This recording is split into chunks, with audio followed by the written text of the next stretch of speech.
Comenzamos entonces. Esta es la iniciativa nórdica sobre... Okay, so let us begin. This is the Nordic Initiative on Gender Equality, and I'm a journalist and a leader at an anchor at Radio Cooperativa.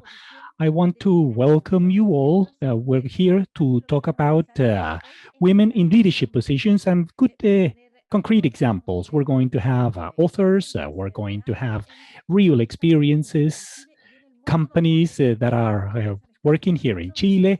And we're also going to hear about people who have been studying this for quite some time, giving the possibility to women to have better opportunities to participate in public spaces. And I believe that we women need that urgently. So let us begin with the welcoming words of our host for this webinar, who is Mr. Jens Gottfredsen, the ambassador to Chile.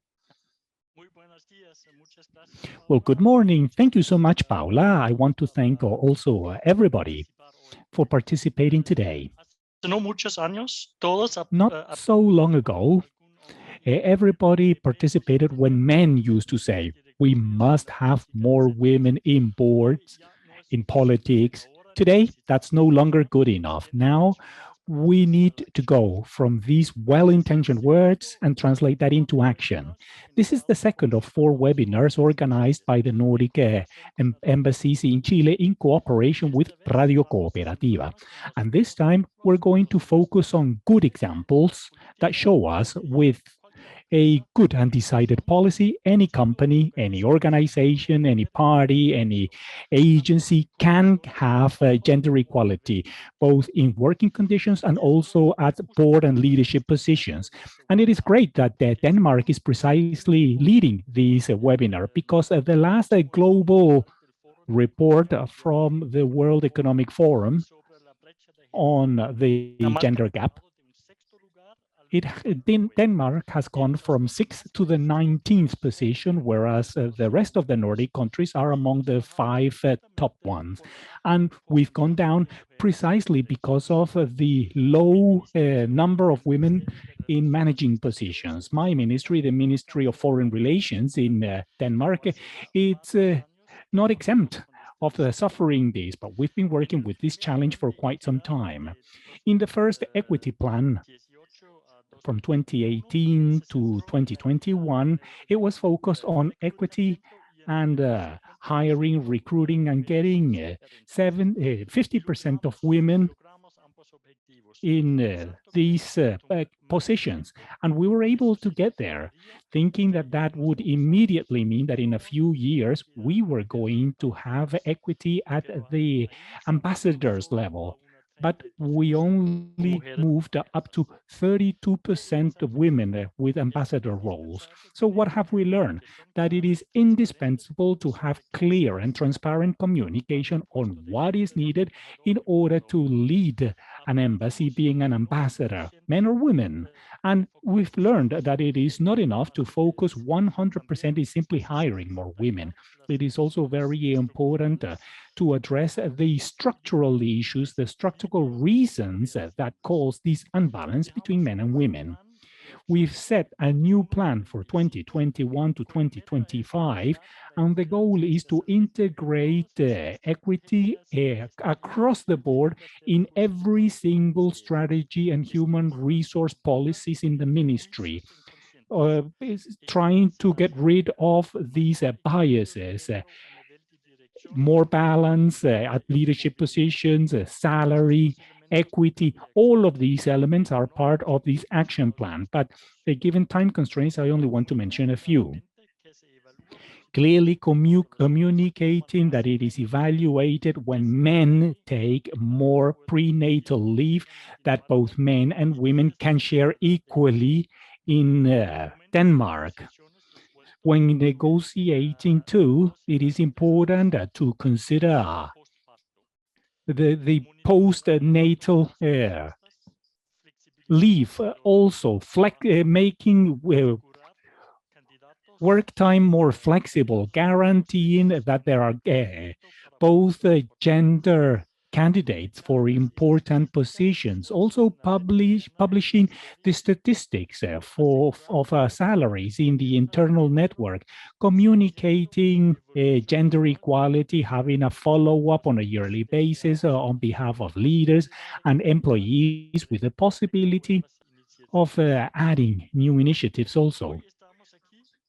Today, we're here to learn about some of the people and some of the companies that have made some important progress or that are decisively working on trying to achieve that. We've also have two women who have dedicated years to making women visible and integrating them. In order not to repeat some of the things that Paula has already said, I want to thank all of the members of the panels, and I'm very excited to learn about your experiences. I would also like to thank Radio Cooperativa and Paula Molina, the journalist, and I will leave you in her very professional hands. So thank you very much. Thank you so much, Mr. Ambassador. Thank you for your kind words, for these welcoming remarks, and also for giving us some hints as to where it is that we're going to have to move. That is to say, it's not just about good intentions and nice words. We have to really see what are some of the prejudices that are behind the decisions that are being made. We have to look deep into the context and to analyze the necessary changes for giving women opportunity. First, we will start then with Anita Trasset, who is a writer, general manager of Innovation Norway, a state-owned company in charge of development and innovation of industries in Norway. She has that mission. She is the first CEO, Hewlett-Packard, and in Norway and in Nordic countries. Good Enough is one of her books, Good Enough, where she tells her story. She tells her story, and it reminds us of some of the good lessons that her father taught her. Do not assume, don't try to be perfect. Do not self-impose being perfect, because that only limits us giving or setting our own standards. So that is what Anita Trasset will talk to us about, and we would like to welcome her. The floor is yours, Anita.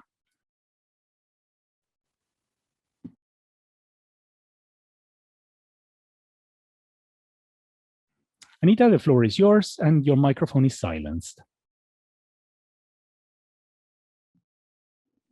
Vamos a tratar de mejorar quizás el audio. Ahí está. Hi, now it works. Hello, Chile. Hello and welcome, Anita. Thank you so much. This is such an important topic. So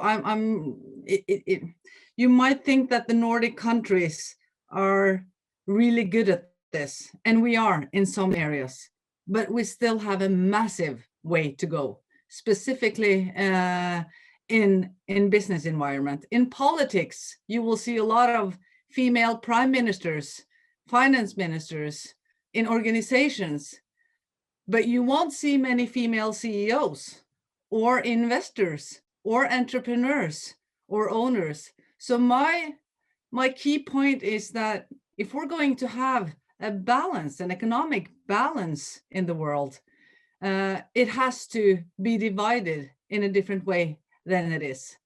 I've prepared some slides for us. Maybe somebody can put them up.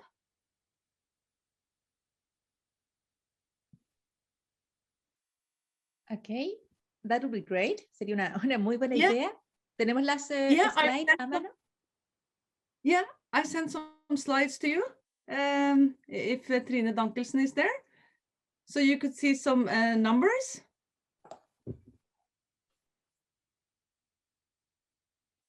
Let me see. It's also muted. Okay, but we can fix it anyway. No problem. Hold on. You still can hear me? I think, right? Anita, you may need to share your screen yourself. Oh, okay. Yeah. But okay, I can do it. I'll do it in a speech anyway, though. So just to give you an insight at women at work in Norway, what's the kind of status? And the former Prime Minister of Norway, Mr. Jens Stoltenberg, he was the Prime Minister until 2013. He had a statement that became very popular. He said that Norwegian women are more valuable than oil. So if you look at the facts, is that the Norwegian women's participation in our working life has increased from 50% at the beginning of the 1970s to over 75% in 2020. And I think that's the first goal for any country, is to make sure that women participate in working life.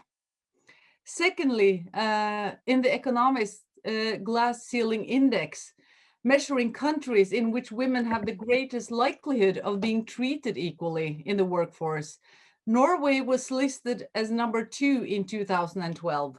But in 2020, we are listed as number 4. And I think we need to don't take this as a granted, because the diversity and equality project of Norway is still a young project. It hasn't survived too many generations yet. It's really, if I look at my grandmother, she was not allowed to take higher education because it was illegal for women in Norway to take higher education at the end of the 1800th century. It's not that many generations ago. Also, UN report says that Norwegian women enjoy the best standard of living in the world. We have free education, 1 year of paid maternity leave, paternity leave, state-funded nurseries for all families, and affordable childcare.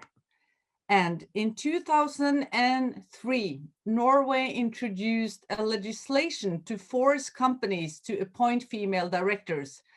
But what we're seeing now from 2003 until 2013 is that Norway has similar proportion of women on its executive committees as the more laissez-faire countries like the UK and US. So my questions are, with all this structure and everything in place, why does 7 out of 10 Norwegian women still choose to work for public sector? Why are Norwegian women 70% more on sick leave than Norwegian men? It's the highest sick leave in the world. Why are only 14% of CEOs amongst the largest 200 companies in Norway women? And why is only 3 out of 10 entrepreneurs female? I think this is important questions. And I don't know if you heard about the triple burden hypothesis, because like Gloria Steinem once said, that most women worry about losing it all, not having it all. In some parts of the world, specifically Scandinavia, the triple burden hypothesis is actually, it argues that women have a higher burden than men to combine work and care. It's an increased expectation that life also must house a third something. Perfect home, wine clubs, well-trained body, socializing with friends. So you need to be the CEO in the office, you need to be the CEO of your house, and you need to be the CEO amongst all your friends. That's not sustainable. That's not going to happen. So I think this triple burden hypothesis is quite interesting. So this was some of the perspectives of here it is from my point of view. And my contribution has been the past 25 years to go all the way and to be part of the statistics myself to try to change it. So go all the way from being a trainee to CEO. And whilst I've been doing it, I've been sharing all the lessons learned, both good side and bad side, with in books, in articles, in podcasts, because I want to encourage women to, because it's a personal commitment to become a CEO. And then to mobilize them to actually go for the work and don't think that they're not good enough, because I'll promise you, I've seen more excellent female CEOs than I've seen male CEOs. It's just that there's so few of the women still, so the comparison is not really right. So I put down some advice for the women, and first of it is to decide to go all the way. Secondly is to try to figure out what you want to do. Is it management? Is it leadership? What kind of role do you want to have? And that you have to have mentors on your way. I had mentors my whole life, and I have several mentors. Having people to talk to when you are being a CEO and you are in power games, just understanding and navigating in power games, mentors are excellent. And of course, you got to work smarter and harder than the average. That goes for any CEO. It goes for any top artist or top sports person. If you want to be part of the National League of Chile, you have to work more. You have to train more. And it's the exact same thing in business. And also for women to raise their hand when it comes to P&L, not only be HR or communication. Be responsible for sales, be responsible for personnel, because that's going to give you results. They may not like you as a female CEO, but they can never argue with your results. So get in touch and close with the numbers. And then also be bold enough to develop your own leadership style. You don't have to look like everyone else. You can be informal. You can have different ways of leading. That's important. And then also ask for advice and corrections and learn how to build teams, because leadership is all about building teams, and continuously educate and seek new insight. So I just took a master's program in understanding power 2 years ago, and I'm 50 this year. You're not finished with your education when you're 26. It's a continuous learning. And then the last one, care for more than work, because life is so much more than work. It's family and friends. And I have 3 daughters, and I've integrated my daughters to the work. They have been part of conferences, and they learn how to cook food, how to get dressed, how to get from A to B. They get independent. They don't need me to be there all the time feeding them. They need to be taught how to feed themselves. But they need to have the love, of course, and the care. So that was some of the advice.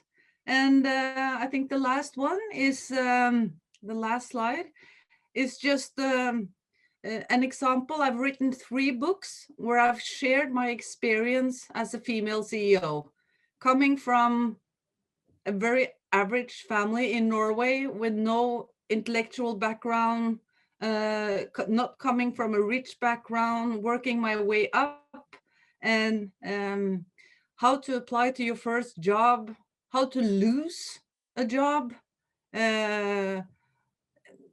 Yeah, all of these experience that leaders don't want to talk about, I've put it in books. I want to prepare the next generation women on how to navigate and survive, because we need more women in the business life.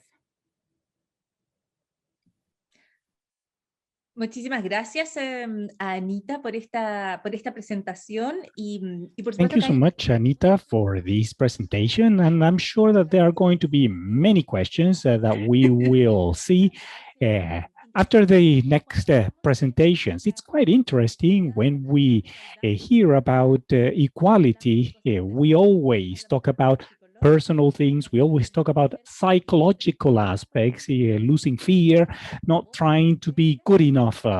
We're going beyond that.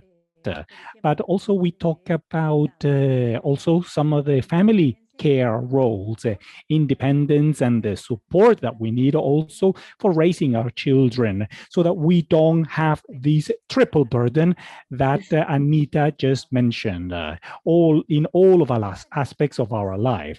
The next presenter is Soledad Teixido. She is a founder and executive president of Pro Humana. that since 1997 has been promoting the sustainability and sustainable human development. One of the goals is to create a space in which companies are also part of economic progress, social progress, pro-ethical, environmental, and the like. So, Soledad Teixido, the floor is yours. Well, hello, good morning. It is a pleasure for me, and I would like to thank the embassy for having invited me to talk about this topic. For Pro Humana, this is a topic that has been extremely relevant. I wanted to start by sharing a couple of words, and then I've got a very short presentation that I want to share with you. I think that we must always keep in mind that when we're born to live. We're born to live a full life. And throughout life and the way that we have building our society, it seems like one of the important groups in society has not been allowed to live that life. So I think that women playing leadership roles has to do with rights, with human rights, really. And that is my starting point. Why is it important in 2021 that women should be actively participating without having to ask for a favor or please allow me, or building policies to do so in our countries, or always measuring statistics? So I want to start with my presentation, and I apologize. I had a different presentation originally open, but I hope that you can see this.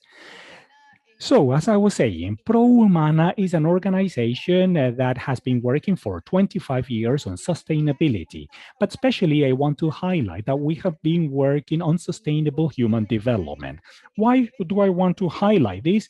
Because, just as the slide says, the idea is to build a society in which we can create a society that is systemic, that is creative, but with exponential and well-aware human beings. Why promoting higher levels of awareness, and how have we done it? We've done it through different approaches. You can see it here. We have given advice, we've created collaborative network, we've written books throughout the years.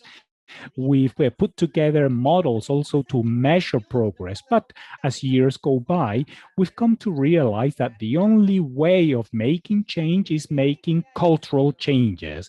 In order to have a gender equality, just as Anita mentioned in her presentation, Norway is an example, as well as Denmark and some of the other Nordic countries. We have gone to different places to see topics related to gender equality.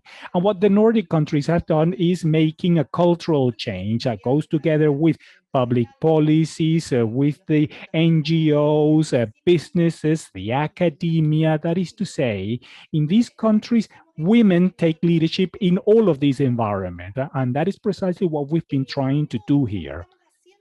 How have we done it? Well, more specifically, we've worked with this gender partnership or alliance. And I want to emphasize that we want everybody to participate in this joint project, building together this partnership that creates gender equality for men and women, equality.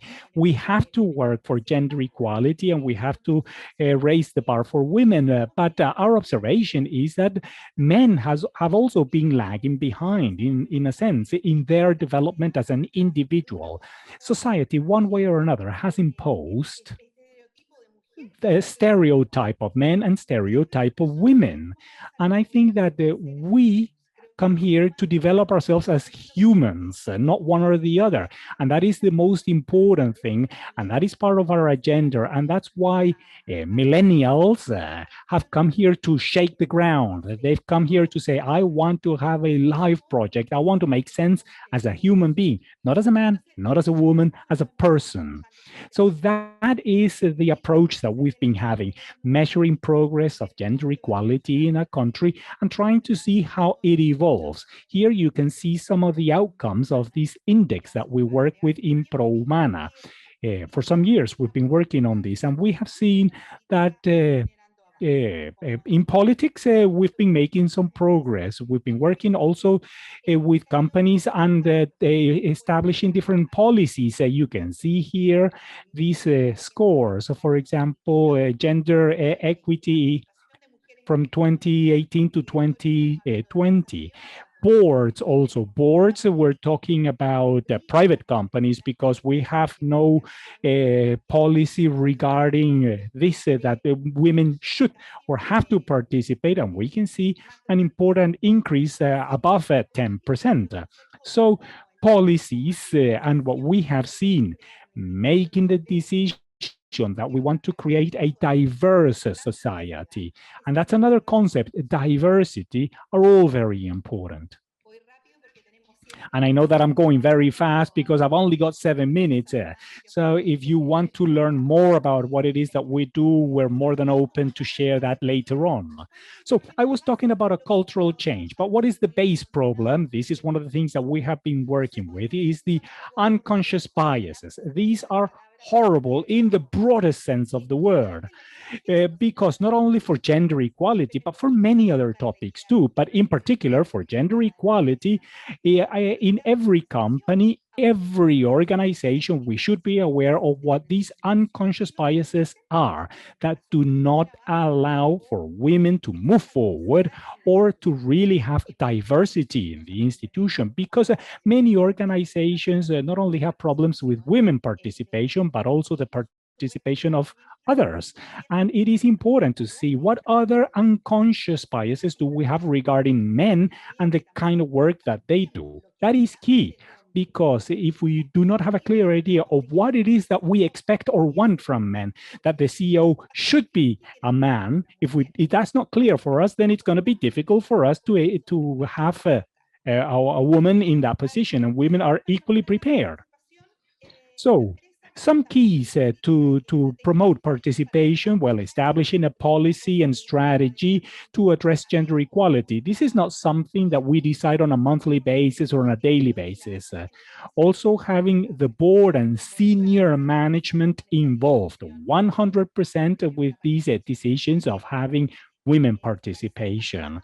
Also making sure that these policies trickle down throughout the whole organization, recruiting, hiring, not just saying that we want more women, but making sure that we design recruiting processes, incentives, how people are going to be evaluated, etc., etc.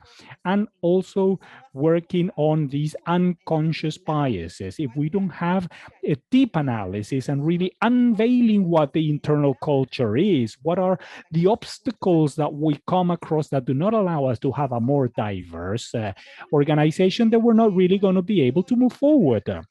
And I have professionally developed a career, and I'm very proud of the career that I have, but that is a decision that I made. I wanted to be a professional.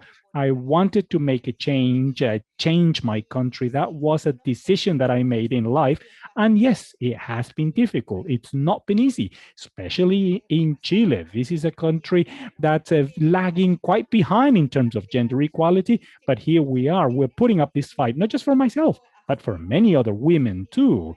And as a young niece of mine told me, she says, you know what? We're close. We're almost there. We're going to make it.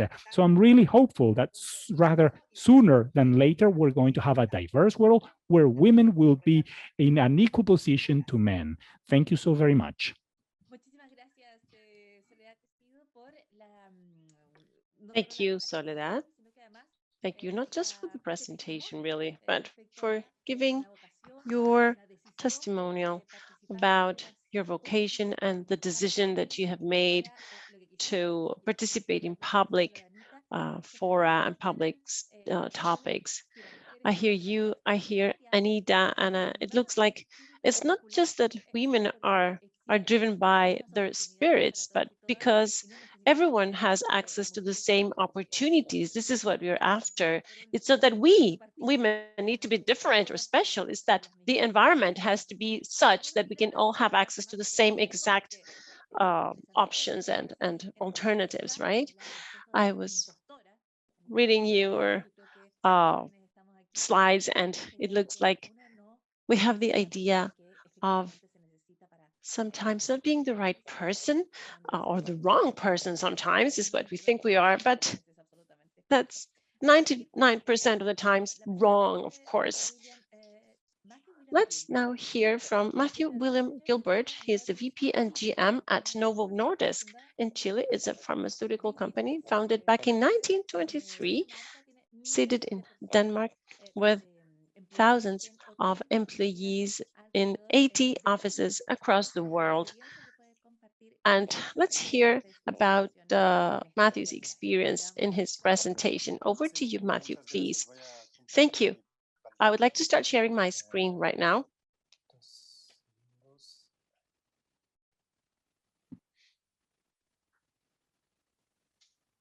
I hope that you can see my screen broadcast right now.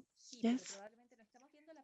Yes, but not really, I guess, not really what you're willing to share. It's a screen broadcast message that has popped up, and probably you need to click on another tab so we can get rid of that message in the middle.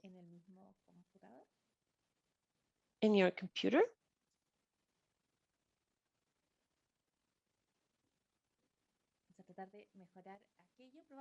Okay, probably you would have to click on a different menu option to get rid of this little pop-up we see, Rio. We are transmitting here in our number 2 chapter about women in leadership positions and good concrete examples facing challenges of all kinds, and hearing from the different insights, talking about prejudice, public policy making, personal experiences, and what we can do at a community level. Now we can actually see your screen a lot better, Matthew. We see the Novo Nordisk presentation on the screen right now. Okay. Let's give Matthew a couple seconds.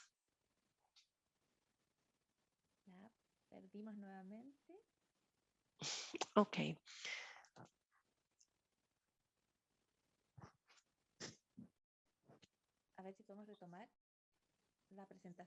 It looks like, again, we've lost Matthew's screen share. I hope that we can go back to Matthew's screen sharing.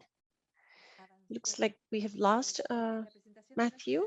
So we can maybe offer the floor to the next guest, Miney,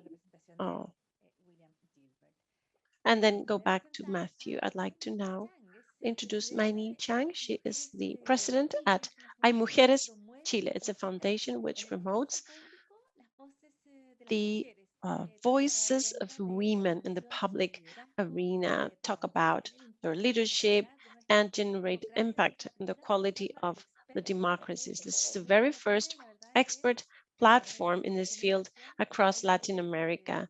We're proud to hear about how women have quickly responded to this urgent need of having more expert women, more specialist women in public policy making. I'd like to say hello and offer the floor now to Miney Chang. Hello, good morning all. Thank you, Paula, for the kind introduction. I'd like to say hello to everyone, and especially to the ambassador, Jen Gottfredsen, for inviting us over and share with the embassy. Also say hello and greet all of the other embassies, the ambassador of the Sweden embassy, the Swedish embassy, and we have a great alliance with many countries in that region who I know are very streamlined in the pro-women field. These countries have become clear examples of giving space to women, and it is a great privilege for us to count on your support and have an alliance with you all. Since late 2013, we have been working in promoting the public voices of women. This foundation was founded by Maria de Los Angeles Fernandez. She's Spanish. She doesn't live in Chile anymore, but we have continued her legacy here, which makes more and more sense every day. And basically here we see women represented all across the media and communications, in panels. And I'd like to share with you a very brief presentation to talk about the activities that our foundation does and why we do what we do.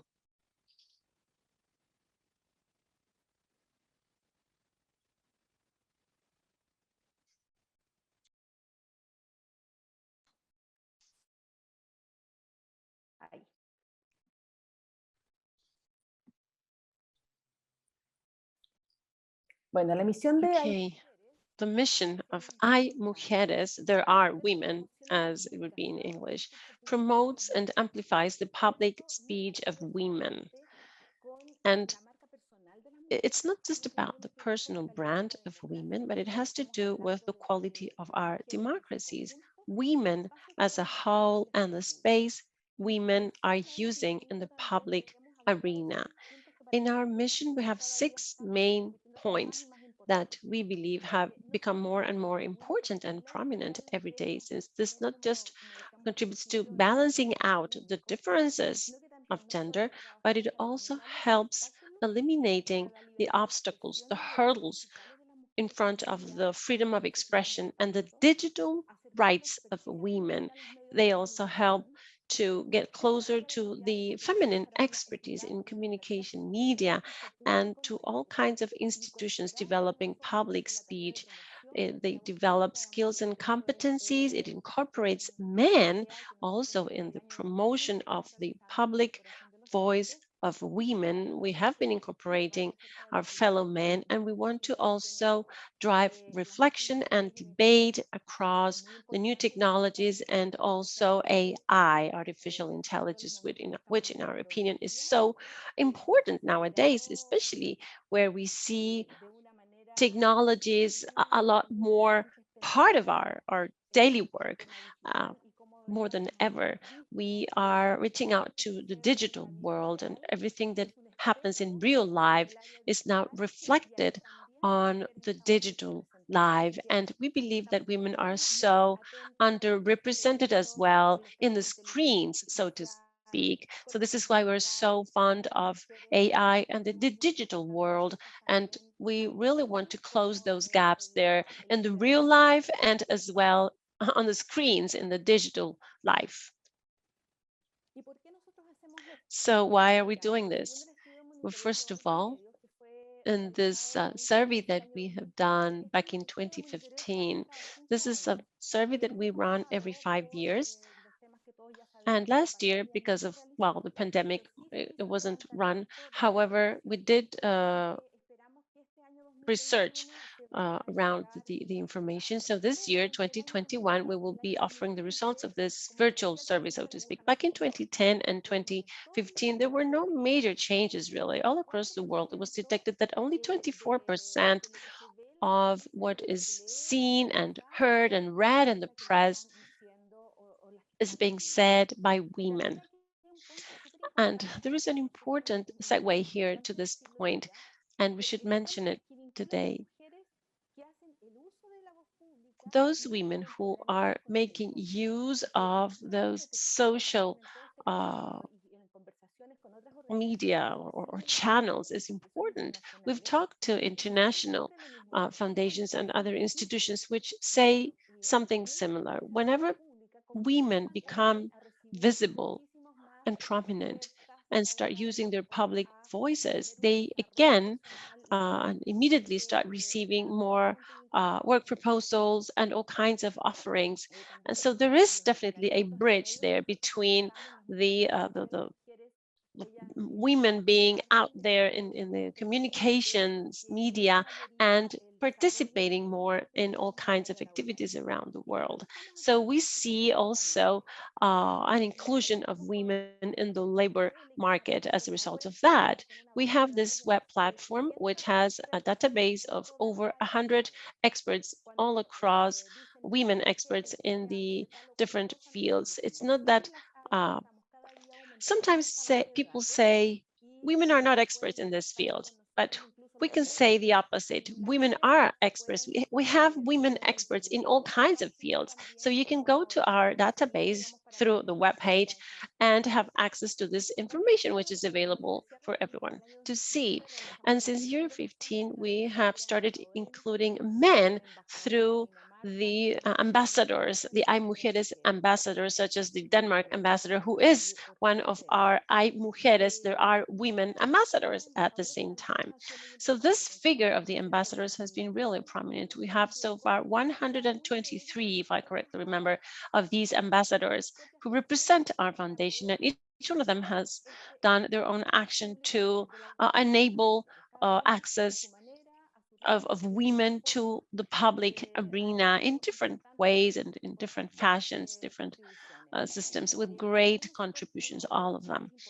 One important pillar at the same time is training of our experts. We are currently working in the media, doing some training there. We're working with the university. Like last year, we did a media training. This year, we're hoping to have a new workshop. We also are constantly working with Maria de los Angeles, the founder of this foundation, who is constantly training women in how they give out their opinions and they publish their opinions. So we are also working with her at the same time as working with training for the public voice of women. We also have outreach. We are diffusing what people or women especially are doing through the social media. We're constantly being called to contact our members to participate in some panel sessions and meetings of all kinds. And what do we do to continue to accomplish our mission? We have held a number of international conventions with international figures, such as Cheryl Radin. She is from Canada, and she is doing an awesome work in Canada at this point. She is the founder of Former Opinions. Also in year 19, which is the last time we were able to do something in person, we had Maria de los Angeles Fernandez herself with us. She was giving a keynote speech, great presentation. And all across last year, throughout 2020, we held lots of webinars and we kept our experts real busy. We also have our advisory board who is next to us, and we also give an award, the award I called Hay Mujeres Award, that we give every year. We have alliances with TVN, a national TV channel. We, of course, have alliances with the newspapers and the embassies and institutions, private and public institutions, as well as universities. Along with the Financiero newspaper, we were next to the ambassadors of Sweden, Denmark, and the Netherlands, listening them say that they will not participate in panels that don't invite women. So basically, the three embassies have done a great job in making an influence and influencing the environment and inspiring other men to opening up to panels that are shared with the other gender, basically. This is an amazing job that all three embassies have done.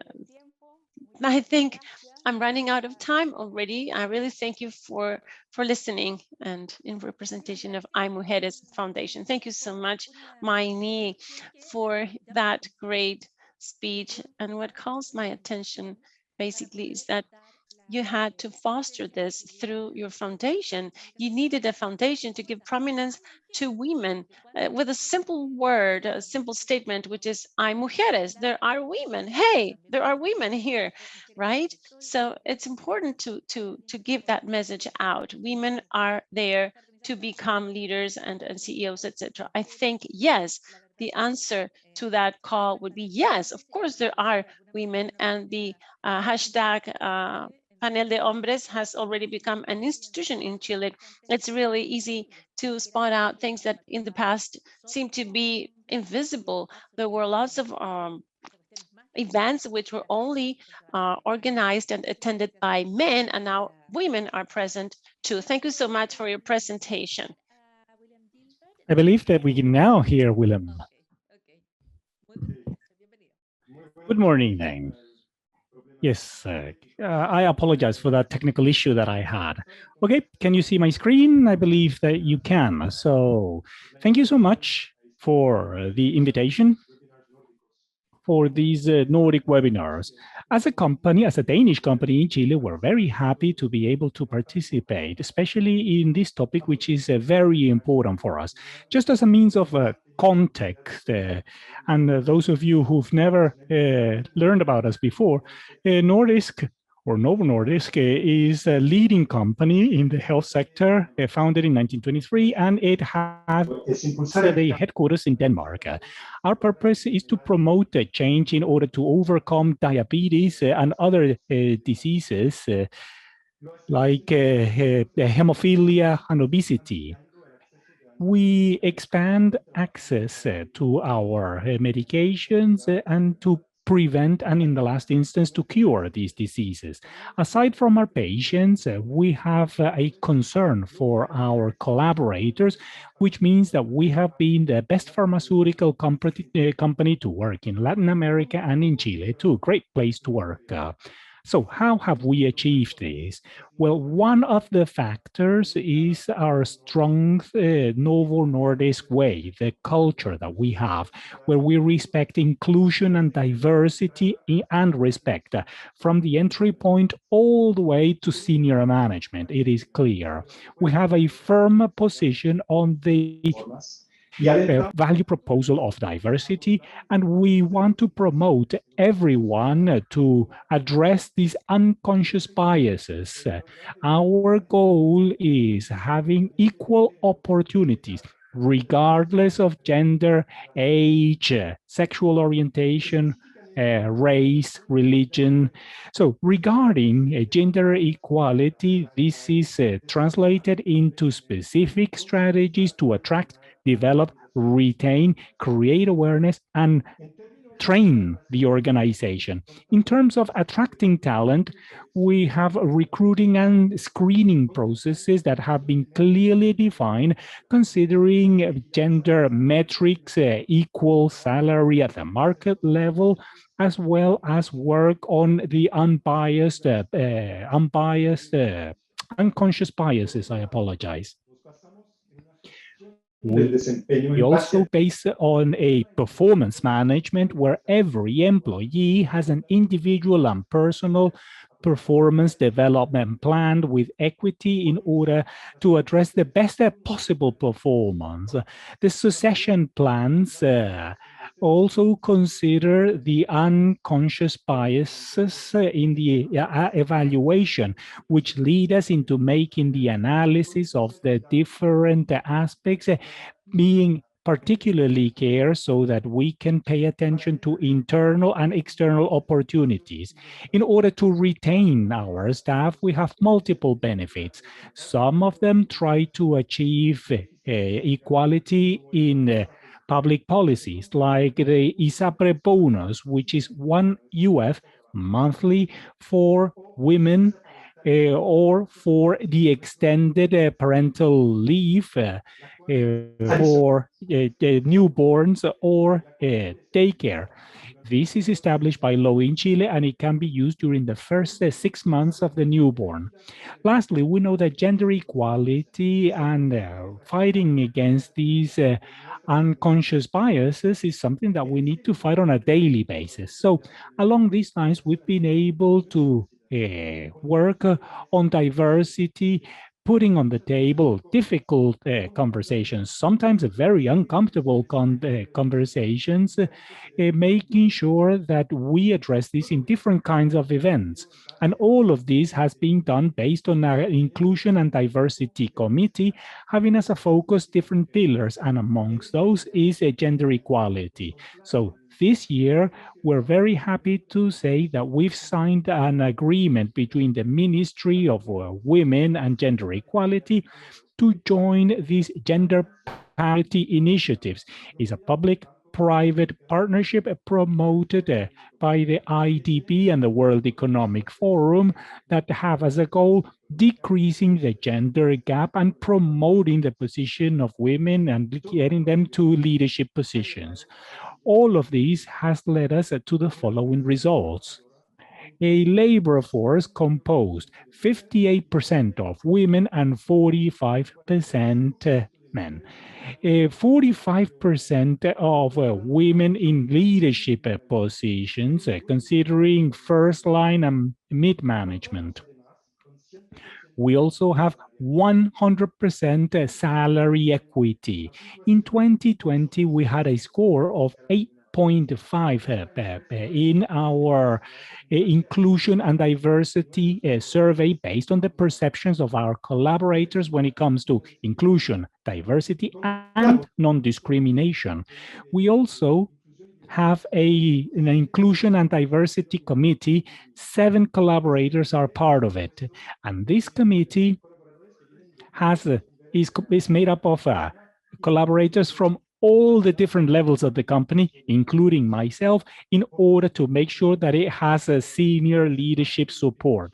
And lastly, being a part of these will allow us to develop the initiatives to analyzing the gaps, establishing 6 strategic goals: increasing the participation of women, making more visible the salary and gender gaps, decreasing the barriers for women and increasing their presence, creating actions in order to promote women, motivating corporate practices that promote equality and co-responsibility, promoting the incorporation of new measures that allow for better collaboration and cooperation and fighting against discrimination against women. All of these through plans and through an action plan. This is, in a nutshell, what we've done, what we wanted to share with you, how we've promoted gender equality, fighting against unconscious biases, so that all the future generation have equal opportunities regardless of the gender. And if you want to learn more about us, you can visit our website, which is on the screen. Thank you so very much. Well, thank you so much for that presentation. It is important to say that the percentage of women in leadership position, as well as salary equality and participation for Novo Nordisk, are way above the average in the country. The next guest is Lisette Avanta, who is the manager for Chile, Bolivia, Ecuador, and Peru for Maersk Chile, one of the fleeting companies, one of the largest in the world. Hi, Paula. I would like to first of all thank the ambassadors and the embassies for this invitation and for allowing me to participate in this space and have the opportunity to tell a bit about Maersk and what we believe about diversity, focusing on gender and especially women in leadership positions. I have a very short presentation here with me, which summarizes most of the global initiatives. Let me just take a couple seconds to start sharing my screen. Thank you. And please let me know if you can see it. Okay, great. Let me just tell about Maersk. We are an integrated logistics container company from Denmark. If I would have to summarize the purpose of the company, I would say that we work to connect the supply chains of our clients after almost 120 years, connecting international trade through 130 countries and 180,000 collaborators, where a very large percentage are women. Locally, we here started to focus on diversity of gender and how to increase the participation of women all across the organization. This was back in 2015, and women back then accounted for 45% of the organization only, and more or less 30% of women were participating in leadership roles, 20% participation in the executive committees of our organization. We didn't have back then any women in the board of directors. Almost 6 years down the road, we have 55% women at the organization, 38% women in leadership roles. And really important for us to say that we have been able to incorporate women in the executive committee from 20 to 45% today. And lastly, we do have 3 women in the board of directors at the company.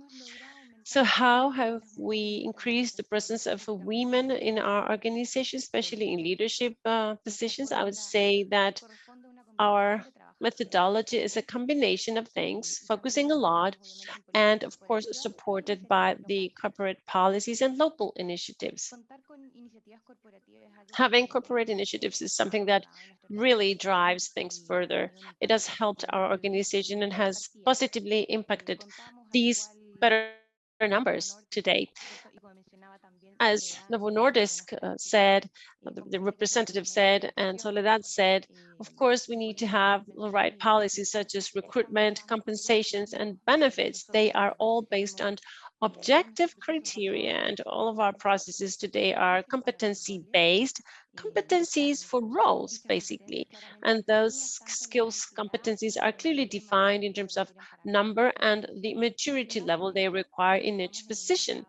And based on those policies is how we recruit people and how we promote our employees, collaborator in the organization, whether men or women. We determine also salary adjustments using those same objective standards.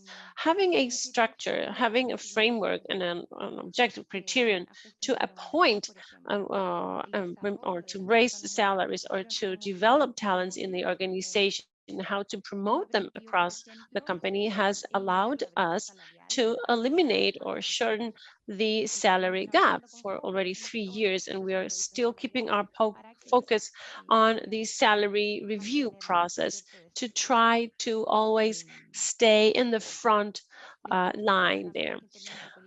In terms of global policies, we have had positive impact in terms of maternity leave and paternity leave. We have 18 weeks as of maternity leave, which is paid by the organization. We also keep the remuneration of our collaborators during their maternity leaves. And at the time of coming back to the organization after that maternity leave, we allow them to come back with a reduced schedule for a period of up to 26 weeks, including our men collaborators also that are given a 1-week paid maternity leave as well. And what is really important to say, just talking about more concrete examples, Soledad was talking about bias, unconscious bias. We also heard Matthew talk about this. This is really important locally and globally. We need to first train the leaders, of course, to make them sensible about those biases, which of course will impact our decision making. So a couple of years ago, we started training our organization leaders, and now afterwards, we've been training or providing online training to our grassroots in the organization and the rest of the team. This really has a positive impact. The fact that we don't get training is detrimental for women since they cannot make any progress. And I can give faith of that. I can speak about that because in my particular experience, I was promoted to the executive committee when I was just in my maternity leave of my first child. At that very moment, I was contacted by one of the senior leaders of the organization who invited me to participate, and I had the opportunity to decide on my own. No one was saying, "Oh, little one, poor lady, she has this young child in her arms. How is she going to manage?" No one did that for me. I did it for myself. I took the decision myself, and I was given the chance to decide to say yes or no. And I wanted to decide what was best for my development and my family, of course. Those kinds of examples, in my opinion, will make a difference, which is really important. And we also have feminine talent development programs. We have strategies for success and the signature program, among others, which are especially focused on women talent, helping our women to do some networking, to build their own personal brand, and to be more daring, the LinkedIn type of concept the lenient concept, excuse me, which is raise your hand and speak up. In terms of training, 80% of women attending trainings have then taken more complex roles and high responsibilities throughout time in a short while. And what do I mean by this? I mean that in my personal opinion, really personal, I believe, we can't leave the development of our professional women to fate or to chance. We need to support them, to help them escalate to higher positions, more senior positions, which of course requires commitment, effort, time, and investment, of course. Most success cases we have imply collaborators, women collaborators who, first of all, were daring. They were daring to assume higher levels of responsibility. They were courageous there, and they were also sometimes helped, given assistance in going across high impact situations like at home. We give them special aid. We give them exposure to different roles so they can also develop other competencies which they will soon need to proceed with their professional careers down the road. So in all cases, accomplishing this level of development takes time. In some cases, we've spent even more than 1 year just in planning, doing planning work and developing the proper training or instance for our people, our women people to flourish and develop in our organization.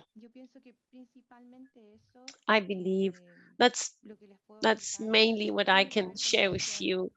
And there has to be conviction deep down at the senior levels of the organization. Fortunately enough, in our executive committee, we have a very high level of commitment and the firm conviction that diversity is definitely something that contributes.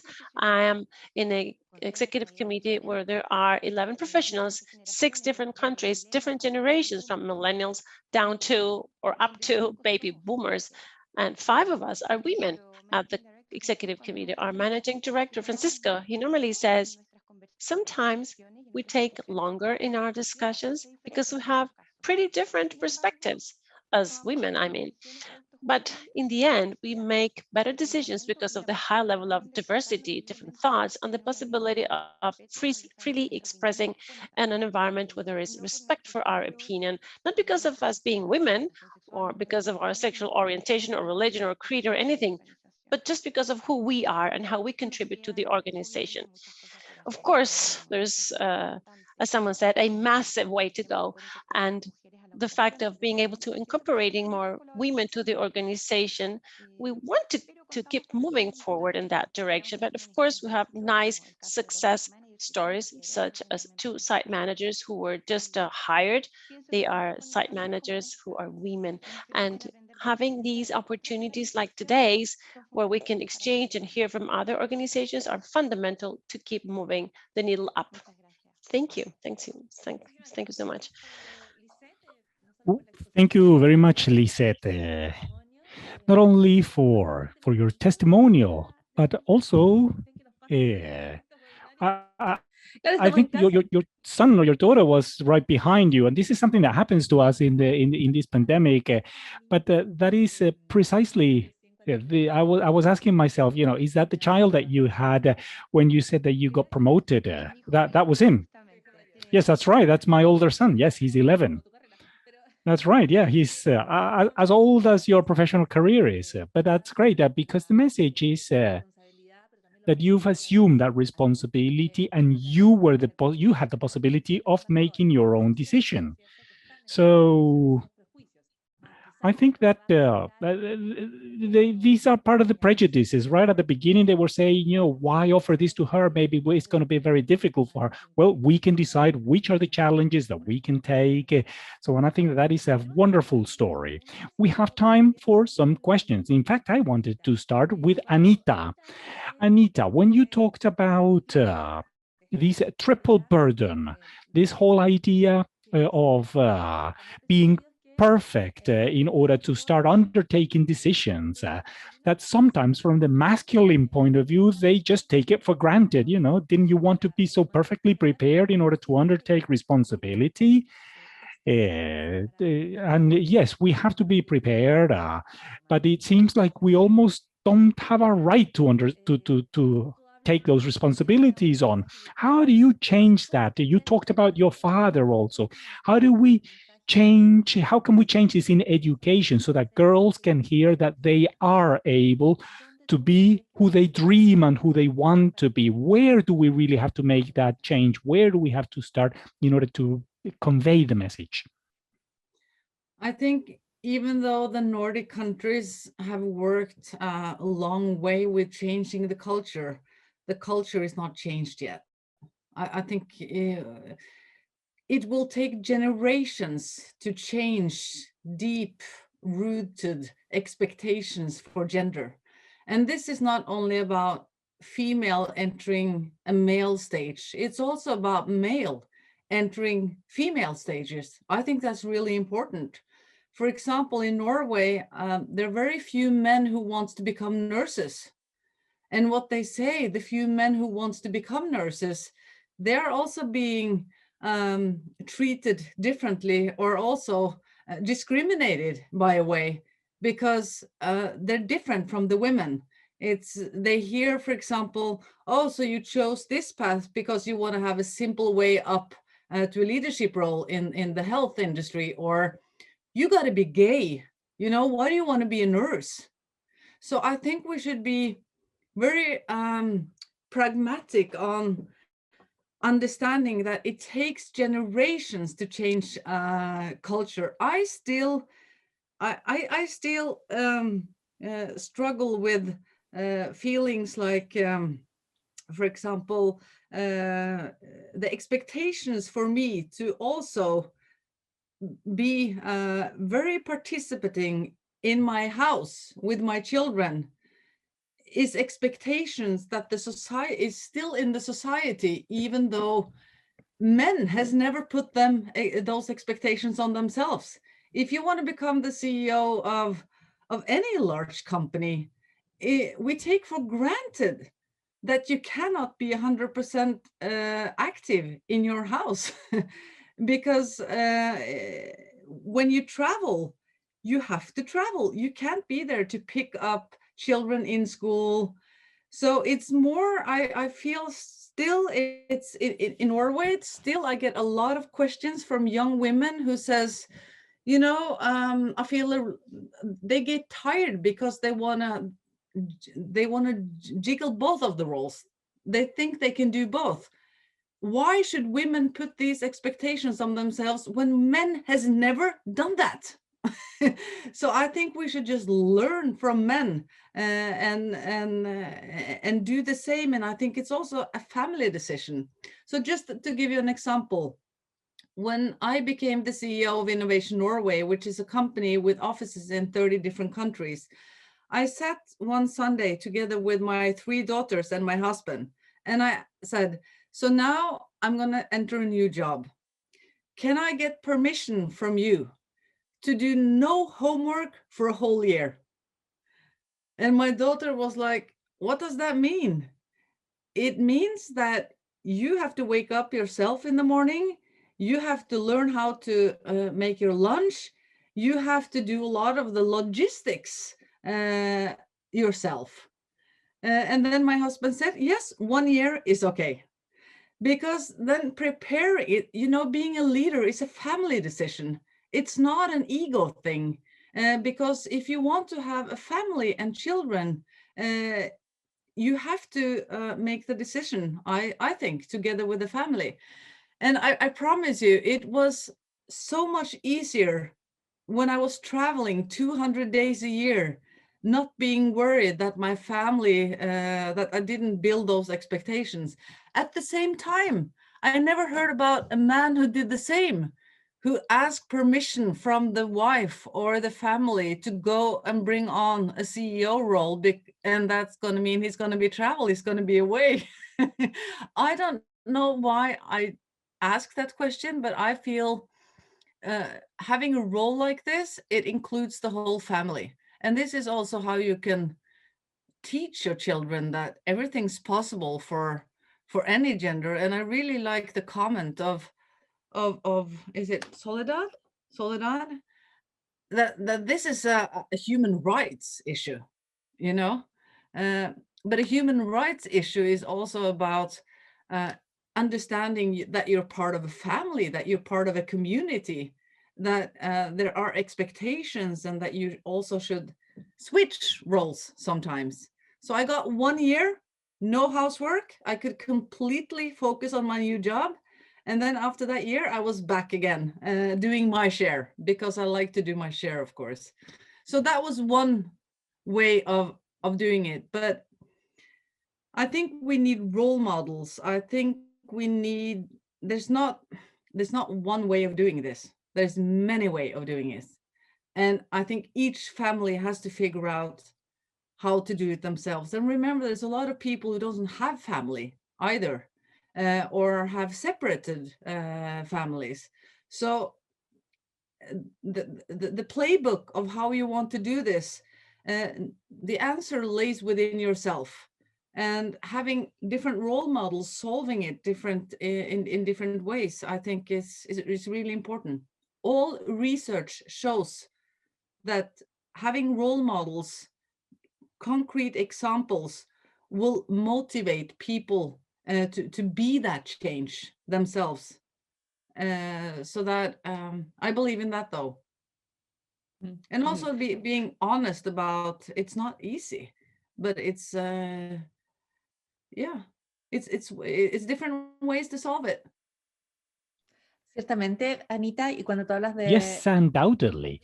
And when you say that we should have a role model, other women that to look up to in trying to seek these experiences, most likely for your daughters, this mom that said, no housework because I need to focus on this role, will probably be a role model for them to follow.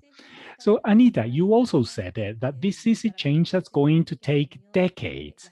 Yes. For women in Chile who have taken the household responsibilities, I mean, the idea of having 1 full year without any housework is something that almost seems unreal. Yeah. So I want to ask Soledad now. Soledad, I hope that I pronounced your name well, your surname well. What's happening during the pandemic in Chile, for example? Unemployment, again, hit women harder. The jobs that were lost were mostly those of women. Women have gone back 10 years in time. And that just goes to demonstrate how fragile the progress that we've made in Chile is. What do you have to say regarding this? Yes, these figures in Chile are not that different to what it is internationally. That is to say, not only Chile has shown these differences, it just goes to show how fragile women's jobs are. These are jobs that are less protected, and that's why there's been such an important impact in the, for example, in the trade industry, retail, supermarkets. And that's precisely why we've discussed that the goal should be senior positions, CEOs. Obviously, the bar is a little higher in more developed countries, but we're having more and more well-prepared women, and that allows us to have more stable positions too. Now, obviously, the pandemic has impacted women, but it has truly impacted everyone, to be honest. I mean, the pandemic has been catastrophic. It's not only an impact for women because we're women, no, and I really want to insist on that. I think that creating gender equality deeply has to do with deep cultural changes. And it is important for us to consider that men have simply assumed the role of being the provider, and they've had that burden throughout well, their whole life too. And this is something that that has been difficult for some men. Why not? And we wanted to talk to business leaders in a country, in this table, in these committees that we put together, in order to see what are some of these unconscious biases. Many men, many leaders have said that they have had to simply take that role, being the leader, being the house providers, and the model does not really allow for the possibility of what Anita has said. So this is a change on really considering how do we as people want to change. There are some who have wanted to take a different kind of role, but how do we as human beings want to develop and then start changing the stereotypes? I think that's it. I hope that I've answered the question that you had.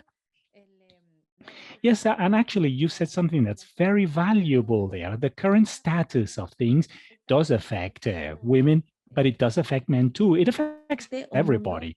And most likely, actually not most likely, for sure, a world with equality is going to be a better world for men and for women too. I would like to ask Mainie, the need for listening to the voice of women. In Chile, we're talking about care, right? And following what Soledad said, this pandemic has hit everyone. The pandemic is something that is very big, but we know that given the cultural pattern, the household care tends to be a burden for women, and this has become more visible during the pandemic. So how important is it that women are talking about this in the media to address these kind of topics with a gender approach and perspective? That is such an interesting question, because not only are women talking about this, but also how many women have stopped addressing this topic. There is a study that was carried out by Belinda Gates, by Bill and Linda Gates. This is from 2020, which addresses how the voice of women have been silenced during the COVID-19 pandemic. It's a study that shows the percentage of women that have lowered their public voice during this time. And it's all related to care. Many women, and this is regardless of each of our personal experiences, but we know of people who have had to simply remain in their households and reassume many of the tasks that maybe they weren't in charge of in the past.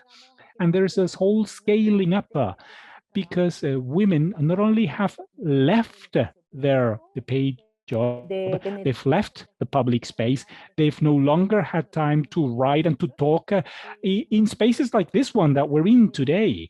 Many women that are simply overwhelmed. And that's why the work that we do with the experts, with women who are experts or experts in women, we talk about these overcoming these personal situations when women feel they are overwhelmed and that they are collapsing. This is quite deep, quite important, and it all has to do with care, household care too. This is a topic that is present in several different spaces, and it has to do with the impact that the pandemic is having in Chile and the world too. I had the possibility of working with the COVID-19 Council in the Ministry of Women when care was one of the topics, also domestic violence and work-related issues. And care is such a big topic. I can't address that in the few minutes that we have here, but it is one topic that after the pandemic and currently too, is a topic that we're going to have to address differently.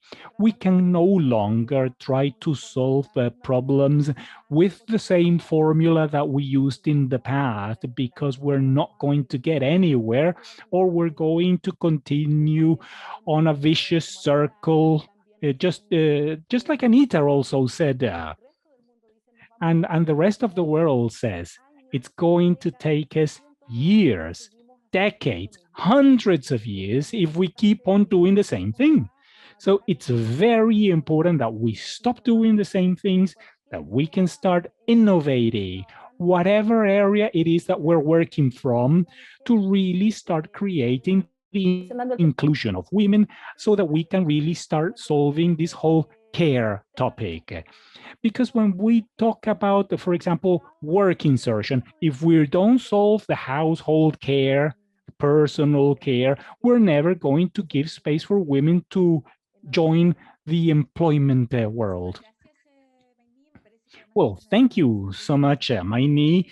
And I think that is an extraordinary point.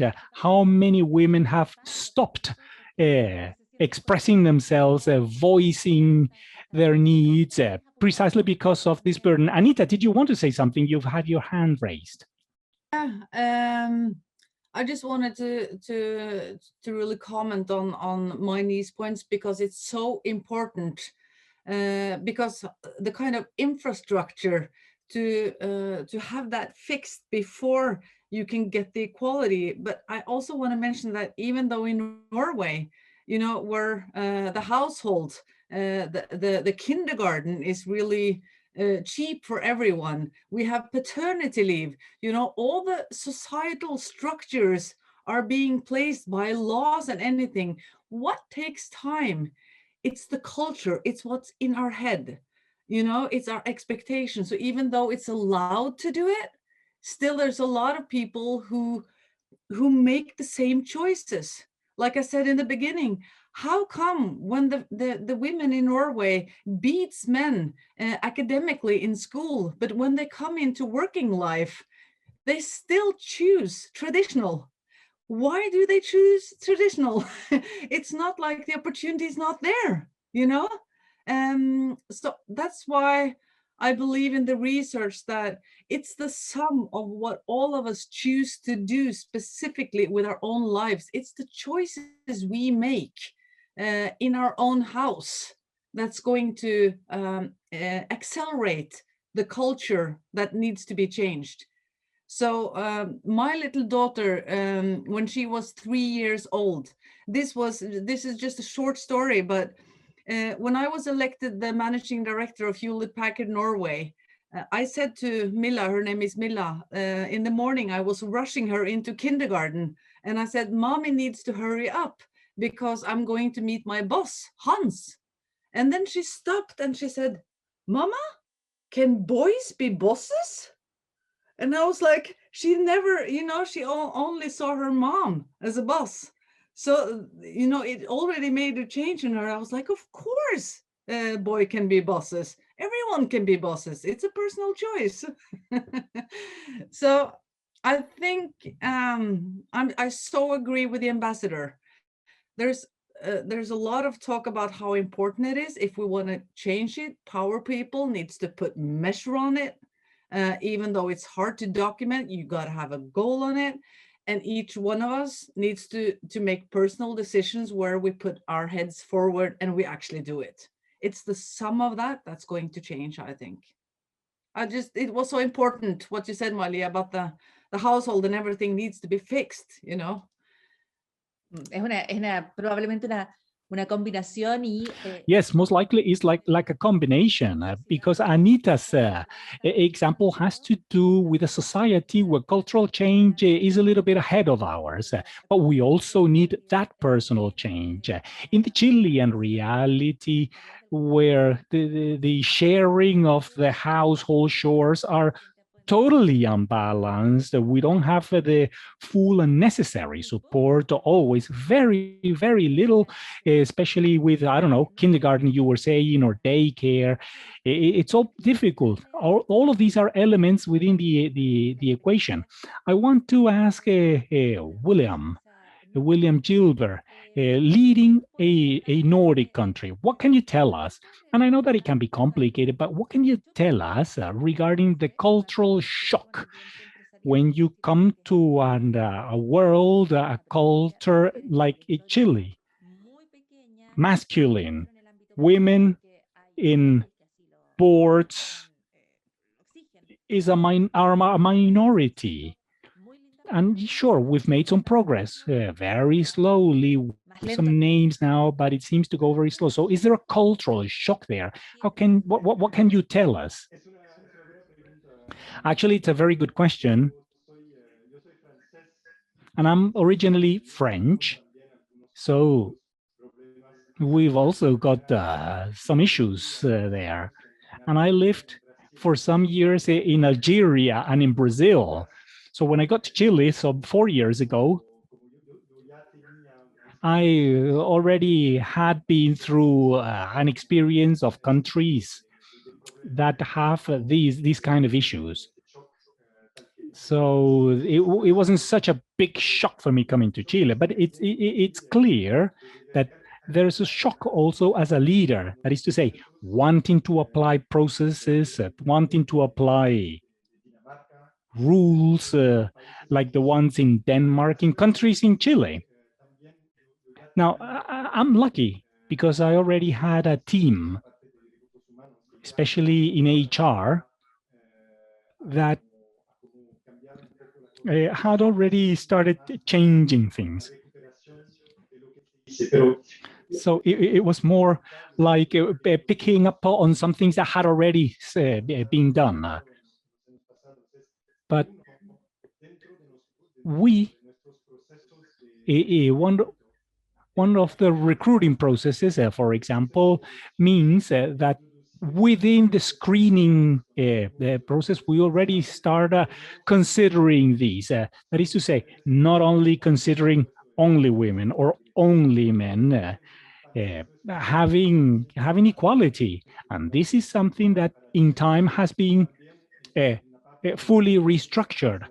Also, when it comes to salary, we have, for years now, we have a very fine-tuned analytic approach without any major changes when it comes to salary, and that it gives us that makes us a little different. But also, we're trying to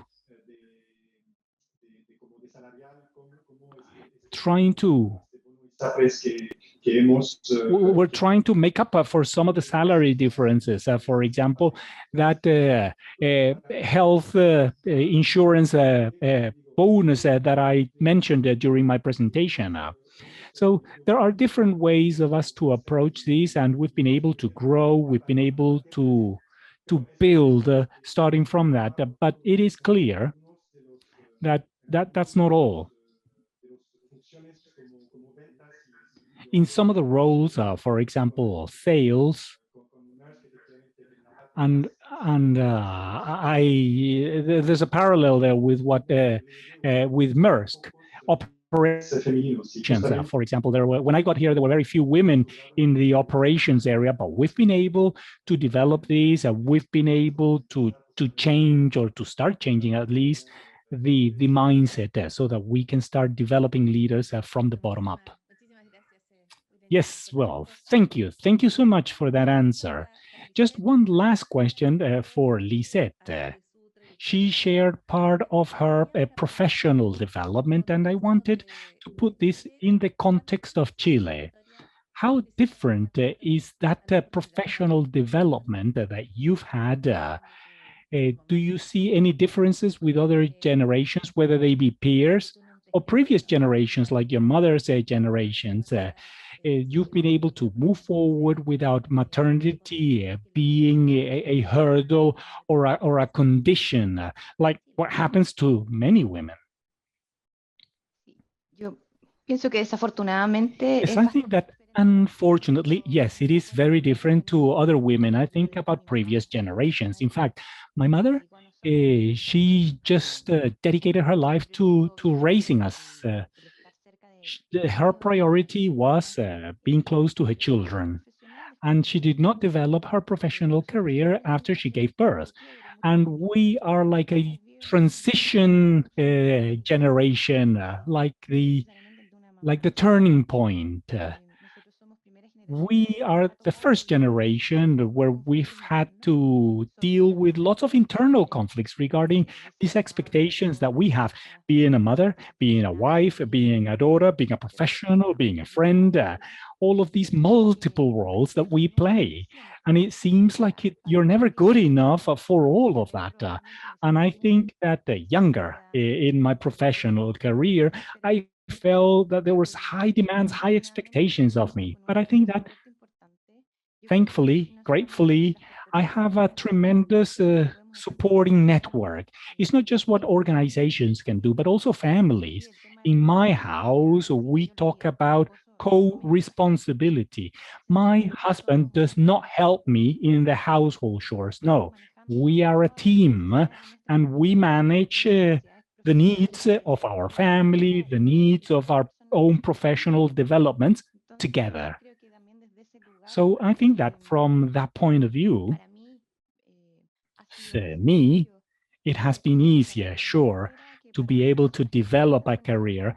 And for other people where they don't have the same kind of support and they've had to struggle to really live their needs. A role like mine with responsibility in charge of several countries, it means that I've had to travel. But in my house, that's never been an issue. I've always been able to do that, just simply focusing on whatever my role requires and needed. Right. And that's probably what's important. The way it should be for men and for women. I want to close this webinar and I want to thank the ambassador of Denmark, Jens Gottfredsen, for helping us in this Nordic cooperation, and also the private world, the private industries that have really wanted to contribute in this conversation that's important so much. So thank you so much, Anita Trace. Thank you so much, Soledad Teixido, William Gilbert, also Maini Chang, and also Lisette Abarca. On behalf of Radio Cooperativa, my name is Paulo Molina, and I want to thank you so much, and I'll see you next time.